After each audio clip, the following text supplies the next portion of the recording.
వరంగల్లో political heat పెరిగింది. BRS Congress నేతల మధ్య సవాళ్ల పర్వంతో భద్రకాళి గుడి దగ్గర ఉద్రిక్తత నెలకొంది. కూడా ప్లాట్ల టెండర్లలో అవినీతి జరిగిందని నిరూపిస్తామని, భద్రకాళి గుడిలోకి తడి బట్టలతో ప్రవేశిస్తామని బీఆర్ఎస్ నేతలు సవాల్ విసిరారు. అటు సవాల్కు కూడా చైర్మన్ ఇనగాల వెంకట్రామిరెడ్డి స్పందించారు. దీంతో భద్రకాళి ఆలయానికి వచ్చిన బీఆర్ఎస్ నేతలను పోలీసులు అడ్డుకున్నారు.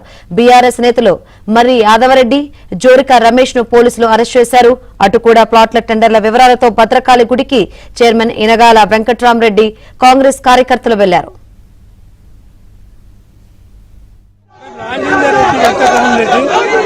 కాంగ్రెస్ ప్రభుత్వం అక్రమంగా అరెస్ట్ చేయించి మేము దర్శనానికి వెళ్తాము. దర్శనానికి వెళ్ళొచ్చినాక మేము అక్కడ జరిగినటువంటి అవినీతి గురించి మాట్లాడతామని చెప్పి సవాలు విసిద్దాం. దొంగలాగా రాకుండా దాక్కున్నారు. నాయన రాజేందర్ రెడ్డి, వెంకటరామరెడ్డి వాళ్ళు చేసిన అవినీతి బయటపడుతుందని చెప్పి ఈ విధంగా అక్రమంగా అరెస్ట్ చేయించడం అనేది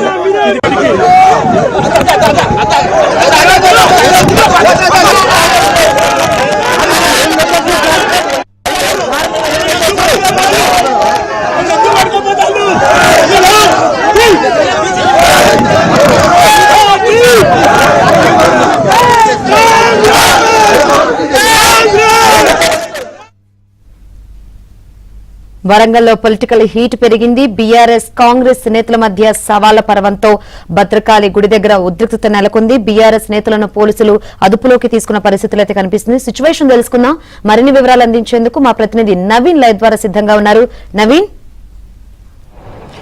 శంకరి, భద్రకాళి గుడి దగ్గర తీవ్రమైనటువంటి ఉద్రిక్త పరిస్థితి నెలకొంది. అయితే కూడా ప్లాట్ల వేలం విషయంలో కాంగ్రెస్ పార్టీ అయితేనేమి, కూడా చైర్మన్ ఇనగాల వెంకటరామరెడ్డి అయితేనేమి అవినీతికి పాల్పడ్డారంటూ బీఆర్ఎస్ కొంతకాలంగా ఆరోపిస్తుంది. అటు బీజేపీ కూడా ఆరోపిస్తుంది. అయితే నిన్న బీఆర్ఎస్ నేతలు మర్రి యాదవరెడ్డి, మాజీ కూడా చైర్మన్ మర్రి యాదవరెడ్డి, తర్వాత జోరిక రమేష్, ఇతర బీఆర్ఎస్ నేతలంతా కూడా ఇక్కడ భద్రకాళి గుడి దగ్గర తలస్నానం చేసి తడిబట్టలతో గుడి లోపలికి వెళ్ళి మేము నిజాలు చెప్తాము, కుడాకు సంబంధించినటువంటి ప్లాట్ల విషయంలో అవినీతి జరిగిందని మేము ఆధారాలతో నిరూపిస్తామని ఉదయమే ఇక్కడికి 10:15 సమయంలో ఇక్కడికి వచ్చారు.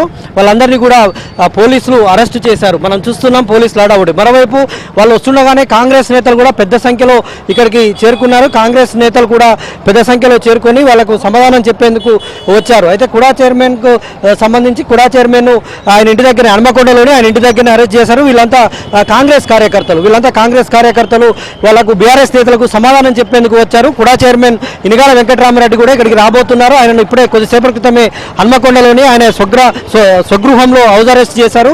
కాంగ్రెస్ నాయకులు ఉన్నారు, పెద్ద సంఖ్యలో తరలి వచ్చారు. మరిన్ని వివరాలు తెలుసుకుందాం. ఏంటండి కూడా ప్లాట్ల వేలం విషయంలో బీఆర్ఎస్ చేస్తున్నటువంటి ఆరోపణలకు మీరు ఏం సమాధానం చెప్తారు?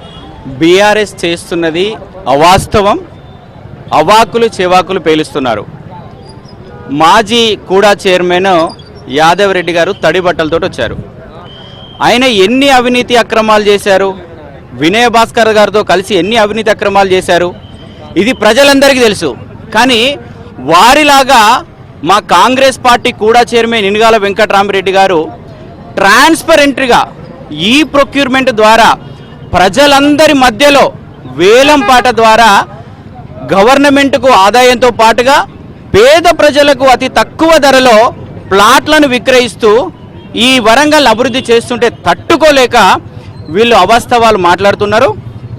కాంగ్రెస్ పార్టీ కానీ, మా ముఖ్యమంత్రి రేవంత్ రెడ్డి గారు కానీ, మా లోకల్ ఎమ్మెల్యే నాయన రాజేందర్ రెడ్డి కానీ మేమందరం చూస్తూ ఊరుకోబోం. మా మంత్రివర్యులం కూడా ఈ అవాకులు చెవాకులు పేలిస్తే కాంగ్రెస్ కార్యకర్తలము చూస్తూ ఊరుకోబోమని ఈ లోకల్లో ఉన్న టీఆర్ఎస్ శ్రేణులకు, బీఆర్ఎస్ శ్రేణులకు తీవ్రంగా హెచ్చరిస్తూ ఉన్నాం. ఇది కాంగ్రెస్ నేతల అభిప్రాయం. భద్రకాళి గుడి దగ్గరనైతే పోలీసులు కూడా భారీ సంఖ్యలో మోహరించినటువంటి పరిస్థితి. ఏసీపీ స్థాయి అధికారి కూడా ఇక్కడ భద్రతను పర్యవేక్షణ చేస్తూ ఉన్నారు.